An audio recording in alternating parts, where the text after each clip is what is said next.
महासागर न्यूज.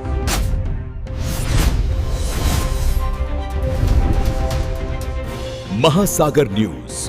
नमस्कार. महासागरमध्ये मी स्वप्नील दुधारे आपलं स्वागत करतो.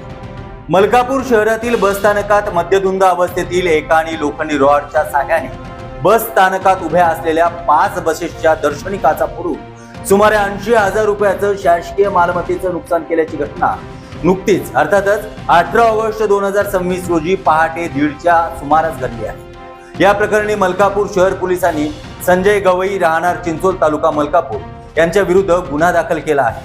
शहर पोलीस स्टेशनला राज्य परिवहन विभागात सुरक्षा रक्षक म्हणून कार्यरत असलेले संजय सुखदेव खंडागळे यांनी दिलेल्या फिर्यादीत ही माहिती नमूद करण्यात आली आहे. ते मलकापूर बस स्थानकात सुरक्षा रक्षक म्हणून कार्यरत आहेत. घटनेच्या वेळी नाईट राऊंड ड्युटीवरती होते. बस स्थानकात झोपलेल्या प्रवाशांना बस आल्याने उठवत असताना त्यांना अचानक तोडफोडीचे आवाज येऊ लागले आणि त्याबरोबरच खंडागळे हे सहकार्यासोबत आवाजाच्या दिशेने गेले असता एक इसम हातात लोखंडी रॉड घेऊन बस स्थानकात उभा असलेल्या एसटी बसच्या दर्शनी काचा फोडताना दिसला.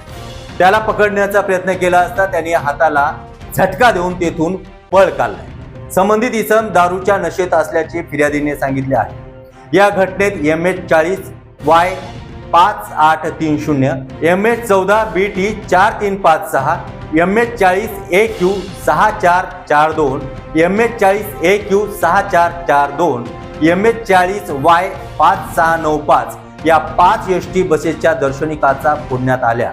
तर प्रत्येक काचेची किंमत अंदाजे 16,000 रुपये असून 80,000 रुपयाचे शासकीय मालमत्तेचे नुकसान झाल्याचे तक्रारीत नमूद करण्यात आलं आहे. फिर्यादी संजय सुखदेव खंडागळे यांच्या तक्रारीवरून मलकापूर शहर पोलिसांनी गुन्हा क्रमांक 606/26 कलम 324/4 BNS तसेच सार्वजनिक संपत्ती नुकसान प्रतिबंधात्मक अधिनियमाच्या कलम 3 गुन्हा दाखल केला आहे. पुढील तपास पोलीस शहर पोलीस निरीक्षक गणेश गिरी यांच्या मार्गदर्शनाखाली पोलीस हेड कॉन्स्टेबल अमोल सैले करीत आहेत. महासागर न्यूज साठी कैलास काळे, मलकापूर.